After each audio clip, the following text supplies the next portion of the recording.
Selamat siang, salam sejahtera, Om Swastiastu, salam budaya, salam kebajikan. Teman-teman, hari ini seperti undangan yang kita sebar, bahwa pada hari ini kita akan mengadakan konferensi pers tentang kasus yang sedang hits ya. Hari ini tim pengacara Kang Emil, Kang Ridwan Kamil, ada Bang Muslim Butar-Butar akan menyampaikan seperti apa perkembangan terakhirnya. Untuk tempat dan waktu saya persilahkan kepada Bang Muslim.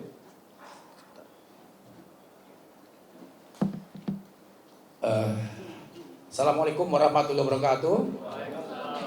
Sebelumnya saya ucapkan minal aidin wal faizin, mohon maaf lahir dan batin. Terima kasih teman-teman media semuanya yang telah hadir. Teman-teman media yang saya hormatin, holding statement yang kami sampaikan pada hari ini tentu bertujuan pertama mencegah disinformasi yang lebih lanjut yang dapat merugikan para pihak. Yang kedua, menyampaikan langkah hukum apa yang kami ambil mengenai adanya kasus ini. Kemudian menegaskan posisi hukum terkait kasus ini, kemudian memberikan klarifikasi. Itu tujuan daripada holding statement kami. Nah, baik teman-teman, kami bacakan holding statement tim hukum Ridwan Kamil. Mudah-mudahan tim holding statement ini mampu menjawab semua hal-hal yang ada di media sosial sehingga bisa selesai dengan baik. Satu, menindaklanjuti perkembangan isu mengenai klaim pihak tertentu yang mengaku memiliki anak dari klien kami, dari Bapak Ridwan. Kami ingin menegaskan bahwa klien kami telah membantahnya, menyampaikan bahwa klien kami tersebut, klaim tersebut tidak benar dan merupakan fitnah yang keji. Itu yang pertama. Yang kedua, oleh karena itu kami menegaskan bahwa segala bentuk tuduhan yang beredar saat ini harus disikapi dalam konteks koridor hukum, bukan sekedar opini publik yang dapat menyesatkan. Ketiga, ini yang penting, terkait adanya permintaan tes DNA. Seyogianya dilakukan sebagai implikasi dalam proses hukum yang berlaku. Tes DNA bukan sekedar tuntutan sepihak, melainkan harus berdasarkan perintah pengadilan dalam gugatan perdata atau dalam proses penyidikan permintaan penyidik. Kami siap mengikuti prosedur hukum yang sah untuk memastikan kejelasan dan kepastian hukum dalam kasus ini. Namun demikian, ini kami mohon dicatat, namun demikian jika kedua belah pihak, Pak Ridwan Kamil dan LM, meminta atau menjalankan tes DNA sepakat tanpa perintah pengadilan, saya tegaskan, kalau sepakat tanpa perintah pengadilan, maka Ridwan Kamil siap melakukan tes DNA kapanpun dibutuhkan dengan mengajukan permohonan ke DVI Mabes Polri. Jadi itu kami garis bawahi ya. Keempat, tes DNA hanya salah satu bukti ilmiah yang tentu wajib didukung bukti-bukti lain, saksi dan dokumen lainnya.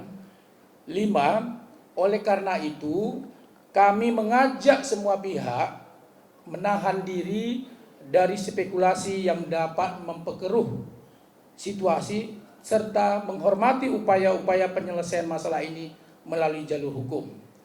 6, kami selaku kuasa hukum telah menyampaikan tanpa mengurangi rasa hormat agar pihak yang mengklaim isu dimaksud untuk menyampaikan bukti-bukti autentik tersebut, karena negara kita ini negara hukum, menjadi sangat terhormat apabila pihak-pihak dapat bertindak secara adil bermartabat melalui upaya hukum.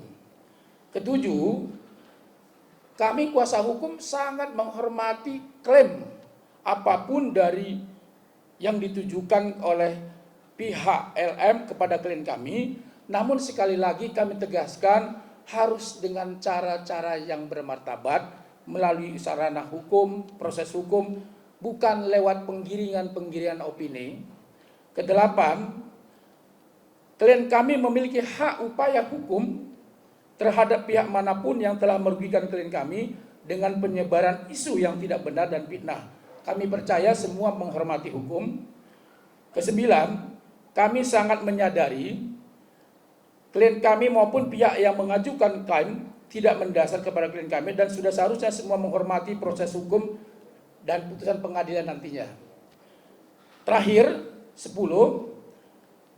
Pak Ridwan Kamil berharap proses hukum maupun nantinya secara mandiri, kalau kedua belah pihak sepakat, akan mengakhiri semua konflik atau polemik yang ada dan menjadi upaya terakhir yang adil dan martabat dan memberikan kepastian hukum bagi semua pihak.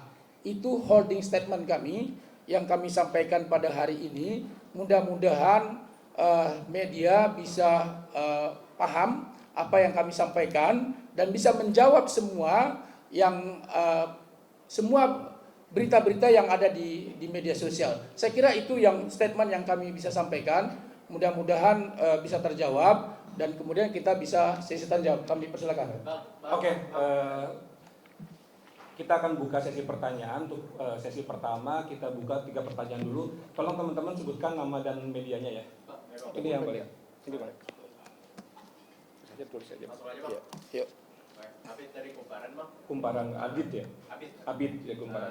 Bang, jadi tadi kan diomongin soal upaya-upaya hukum, tapi nggak jelasin apakah ini udah dari RK-nya sendiri ada upaya hukumnya tuh apa gitu? Apakah melaporkan ke polisi atas pencemaran nama baik atau gimana gitu? Udah ada belum sih? Kalau emang belum, kenapa enggak, Bang? Apakah emang ada hubungan antara Pak RK dengan wanita ini gitu? Terus saya mau nanya juga ini soal responnya Ibu Atalia itu setelah mengetahui ini ada nggak sih Bang kayak respon-respon yang diberikan oleh Ibu Atalia? Dan juga terakhir mungkin Bang soal adanya biaya pendidikan yang diberikan RK kepada wanita ini, itu kenapa memberikan biaya pendidikan Bang? Emang apakah wanita ini berhak mendapatkannya gitu atau gimana? Itu aja sih Bang. Oke, langsung jawab. Kalau gitu langsung jawab aja Bang. Iya. Baik, Yang saya buka. mengenai tadi pertanyaan apakah ada hubungan RK dengan LM? Pak RK sudah menjawab dan sudah membantah secara tegas. Jadi saya tidak perlu mengulang lagi Pak, karena beliau sudah membantahnya. Kemudian mengenai Ibu Atalia. hubungan Bapak dengan Ibu Atalia, sampai saat ini hubungannya baik-baik saja. Kedua belah pihak, ibu maupun bapak, menjalani rumah tangga dengan baik, dengan harmonis. Ibu Atalia menghormatin proses hukum yang ada, kemudian memberikan support kepada bapak. Jadi, kalau ada polemik-polemik yang di luar, yang berasumsi spekulatif, tolong supaya itu tidak disampaikan. Kenapa? Karena bapak dengan ibu sampai saat ini menjalani proses ini dengan baik, dengan tenang, karena ini adalah ujian. Tidak ada rumah tangga yang tidak ujian. Saya, teman-teman semuanya pasti punya ujian, punya masalah dalam rumah tangga. Tinggal masalahnya itu berat atau kecil. Nah, ini kemungkinan ini besar masalahnya. Nah, tinggal ujian ini dihadapi dengan tenang, dan ibu dan bapak menghadapinya dengan tenang. Kira-kira begitu jawabannya. Jadi Ibu Atalia juga nggak percaya dengan tuduhan ini Bang? Sampai saat ini Ibu Atalia tidak percaya dengan tuduhan ini. Saya kira gitu. Yang ketiga. Biaya pendidikan Bang? Biaya pendidikan. Gimana? Biaya pendidikan yang diberikan oleh Pak RK. Itu tidak ada. Ya. Jadi saya komentari tidak ada ya. Oke, jadi artinya membantah kalau Pak RK belum memberikan. Tidak ada. Ya. Nah Pak, kalau emang nggak ada hubungan gitu, kenapa nggak lapor polisi Pak? Pencemaran nama baik. Itu akan kita lakukan secepatnya dan itu sedang kita proses. Jadi kami kan sudah sampaikan tadi ada upaya hukum yang akan kami lakukan dan upaya ini sedang proses yang mudah-mudahan secepatnya akan kami lakukan. Oke, untuk yang kedua. Ya. Fikri dari Waskis Indonesia. Bang, kalau Bang tadi kan bercerita bahwa hubungan antara Pak Eka dan Bu Cinta itu tidak ada masalah. Tetapi kenapa pada saat Lebaran diduga mereka berpisah, sholat idnya di tempat yang berbeda? Itu yang pertama ya Bang. Yang kedua Bang, terus ini meluruskan aja Bang, itu benar-benar mereka sudah berpisah rumah, kisarannya atau seperti apa? Dan yang terakhir Bang, anaknya sendiri itu Lebaran di luar negeri. Apakah karena memang dia malu dengan gosip yang beredar tentang bapaknya atau gimana Bang? Itu aja Bang.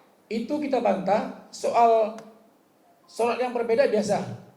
Jadi bukan berarti indikasi sholat yang berbeda rumah tangganya hancur, itu nggak ada. Jadi kalau sholat berbeda ya mungkin jalannya satu sana itu sesuatu yang wajar. Saya pun dengan istri saya sholatnya berbeda. Jadi itu nggak ada masalah, Mas. Jadi indikasinya bukan karena sholatnya berbeda maka rumah tangganya bermasalah. Itu sama sekali tidak benar. Termasuk dengan anak juga tidak seperti itu.